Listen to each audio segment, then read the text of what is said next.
President, before I finish, I want to add a note, both personal and political.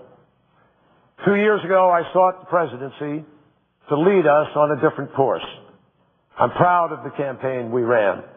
Proud of the fact that 3 years ago, I said that Iraq was the wrong war, in the wrong place, at the wrong time. Proud that we defined energy independence and made it, for the first time, part of the presidential race. Proud of a health care plan that we laid out that, to this moment, remains viable and waiting to be used in order to lower the health care costs for our fellow Americans. We came close, Mr. President, certainly close enough to be tempted to try again. There are powerful reasons to want to continue that fight now. But I've concluded this isn't the time for me to mount a presidential campaign. It is the time to put my energy to work as part of the majority in the Senate, to do all I can to end this war and strengthen our security and our ability to fight the real war on terror.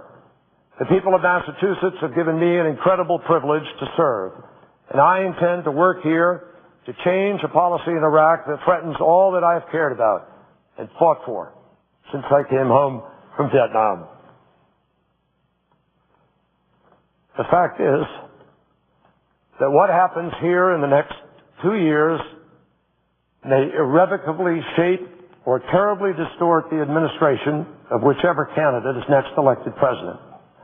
Decisions are being taken and put into effect today and in the days to come that may leave to the next president a wider war, a war even more painful, more difficult, more prolonged than the war we already have. Iraq, if we senators force a change, of course, may yet bring stability and an exit with American security intact. Or it may bring our efforts in the region to a failure that we will all recognize as a catastrophe. I don't want the next president to find that they have inherited a nation still divided and a policy destined to end, as Vietnam did, in a bitter and sad legacy. I intend to devote all my efforts and energies over the coming 2 years, not to another race for the presidency for myself, but to doing whatever I can to ensure that the next president can take the oath with a reasonable prospect of success for him or her, for the United States. And I intend to speak the truth as I find it, without regard for political correctness or partisan advantage, to advise my colleagues and my fellow citizens to the best of my ability and judgment, and to support every action the Senate may reasonably and constitutionally take to guide and direct the ship of state.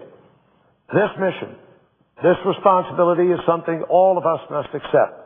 And as someone who made the mistake of voting for the resolution that gave the president the authority to go to war, I feel the weight of a personal responsibility to act, to devote time and energy to the national dialogue and an effort to limit this war and bring our participation to a conclusion. I thank the chair.